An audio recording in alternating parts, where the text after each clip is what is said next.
Би бол хоёр янзаар харж байгаа. Салгаж харж байгаа. Нэгдүгээрт махны үн. Махны үнийн асуудал нь бол тустай. Хотын даргыг чөлөөлсөн асуудал бол тустай гэж харагдаж байна. Хотын даргыг чөлөөлж байгаа нь бол Монгол Ардын намын дотоод тэмцэл одоо маш хүчтэй эрчимжиж байна. Тэгээд энэ эрчимжиж байгаа тэмцэл бол их хуралдах хуваагдлаас гадна орон нутгийн одоо засаглал руу шилжиж байна гэж ингэж дүгнэж байгаа. За махны үнийн хувьд бол мэдээж мах бэлтгэдэг тогтолцоог бид нар сүүлийн одоо 20 хэдэн жил тасралтгүй хийж ирсэн. Бэлтгэхээс өөр арга байхгүй. Яг гэвэл хавар болохоор мах тасардаг. Хаврын махны нийлүүлэлтийг хийх эрчимдсэн одоо хөдөө аж ахуй бид өнөөдөр хүртэл хийж чадаагүй байна. Тийм учраас бол одоо хоосон популизм хийхээс илүүтэйгээр намар мах бэлтгэдэг, нөөцлөдөг ажил бол үнэн шударгаар явах учиртай.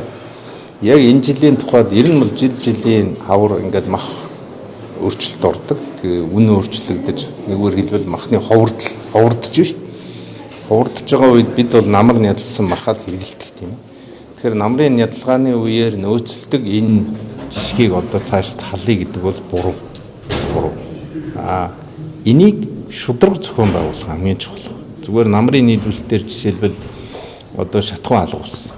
За шатхуун алга болоод шатхуун тасалдуулсан хүмүүс хинч хариуцлага хүлээгээгүй.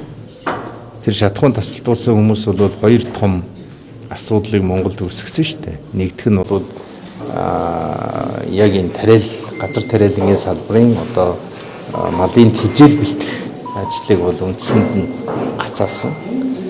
Хоёр дахь нь бол энэ махны нядалгааны араас явах ажлыг бол хоёрт нь гацаасан. Гэтэл өнөөдөр хүртэл засгийн газар дээр энэ одоо шатхуун тасалдуулсан хүмүүст огт хариуцлага тооцоогүй байгаа нь бид их буруу байна гэдгийг өнөөдөр маш буруу ажиллаад байна гэдгийг их том жишээ байна гэж харагдаж байна. Хоёрт нь бол махнилуулж байгаа компаниудын сонгон шалрал дандаа одоо хувилдаантай явагддаг. Тэн дээр ямар нэгэн даргын эрх ашиг заавал шингэж идэг. Тэр компаниуд ил тод хэдэн тоо мах худалдаж авсан, хаана хадгалж байгаа, хизээ нийлүүлэх үү гэдэг энэ чинь зах зээлд өөрөө сигналаа өгж явах учиртай шүү дээ. Бид бол одоо намар мах хямдардаг. Хямдарсан үед төдөн тооныг авлаа. Авсан махаа энд хадгаллаа. Бид бол одоо энэ дээр гарч байгаа мэдээлэл юу вэ гэхээр авсан компаниуд ашиг сонирхлын зөрчилтэй байна. Нэгдүгээрт дарга нарын оролцоо байна. Хоёрдугаарт бол авсан мөнгөөрөө махаа бэлдээгүй өөр зүйлд ашигласан байна. Гэх мэт. Тийм учраас бол энэ махны нийлүүлэлтийг бид нар зөнд нь орхино гэж хэлдэг бол одоо популизм байна. Популизм байна. Тэртээ тэрнгүү Монгол бол өөрөө дөрвөн улиралтай. Монгол бол өөрөө бэлчээрийн аж ахуйтай. Бид одоо эрчимцэн аж ахуй руу шилжиж амжаагүй байна. Шилжсэний дараа бол энэ угаасаа нөөцийн мах бэлтгэх шаардлага үүсэхгүй. Намар хүмүүс одоо Монгол хүн ч гэсэн ялгаагүй өвлийн одоо хүнсээ базаах шаардлагагүй болно. Хизээч хамаагүй махаа худалдаад авчдаг, махаа гаргацдаг, бэлтждэг. Ийм нөхцөл байдал руу шилжих юм аа. Тийм учраас бол одоо ингээд дүгнээд хэлэхэд бол маш хариуцлагагүй байна. Маш хариуцлагагүй байна. Энэ хариуцлагагүй байдлыг засахыг огт оролдохгүй байна. Зүгээр намын дотоод зодооно энэ хариуцлагагүй байдлаа одоо ингээд цаашаага өгшүүлээ явдаг зүйл рүү шилжиж байна. Би яагаад хариуцлагагүй байна вэ гэхээр дөрөвт өдөр эдийн засгийн байнгын ороонд би хэлсэн шүү дээ. Энэ худлаа яриад байна та нар. Яагаад тэгж хэлсэн бэ гэхээр инквайр бид махны үнэнд оролцохгүй гэж худлаа хэлсэн байхгүй. Тийм учраас би хэлсэн. Худлаа яриахаа болоо. Бид махны нөөцлөдөг энэ системийг задлах цаг нь болоогүй. Манад тийм хөдөө аж ахуйн чадамж байхгүй, боломжгүй. Тийм учраас бид нар намрын нядалгаан дээр нөөцлөнө. Өөр арга байхгүй. Монгол айл болгон өвлийн ижишээ бэлдэж байгаа үедээ. Бэлдэж байгаа шүү дээ.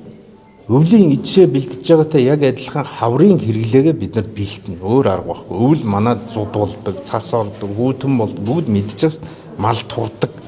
Хавар 4 сард мал нядлах аргагүй болдог. Тэрийг мэдсээр байж бид зохицуулалтанд орохгүй гэж худлаа ярьж болохгүй байхгүй. Эдийн засгийн сайд нь худлаа яриад 2 хоногийн дараа ерөнхий сайд нь гарч ирж популизм хийгээд зах дээр ямар мах зах дээр ямар үнэтэй байгааг мэдэхгүй шүү дээ. Ингэж амьдралаас тасарсан байна. ажил хийхгүй байна. Ерөөсөө ажил хийхгүй амьдралаас тасарсан энэ байдлаа хурдан засахгүй болвол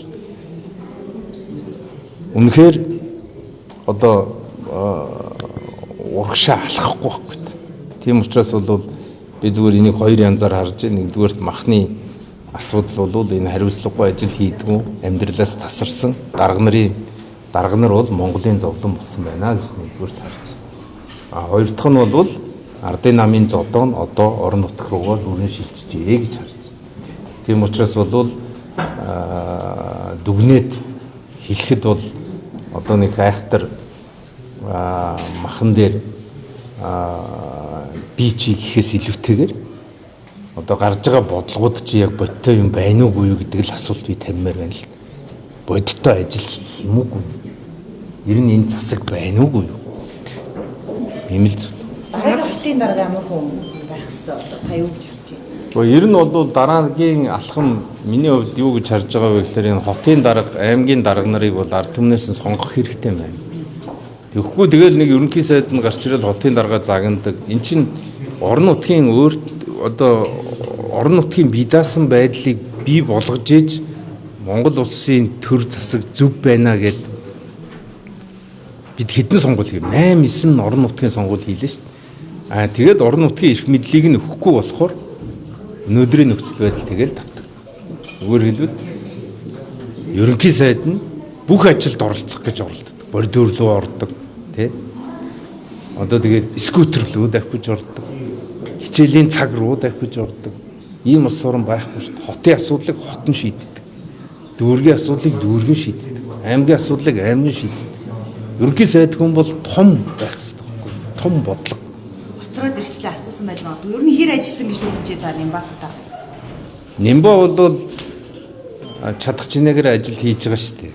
Би бол Нимбатрын хөв хүний хувьд одоо их сүрхий ажилтаа залуу байна гэж харж ирсэн.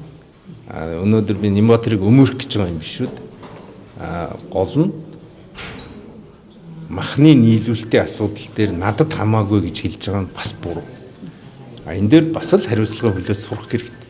Энийг өвөл ярьж байгаа хэрэгтэй. Намар мах бэлтгэсэнгүй. Та нар түлш тасалснаас болоод би бэлдэж чадахгүй байна гэд үннээ хэлэх хэрэгтэй. 2 өдрийн өмнө одоо нөөцийн мах байгаа гэж худлаа яриа сууж байгаа. Энэ дэлгүүрт зарж гинэ гэд.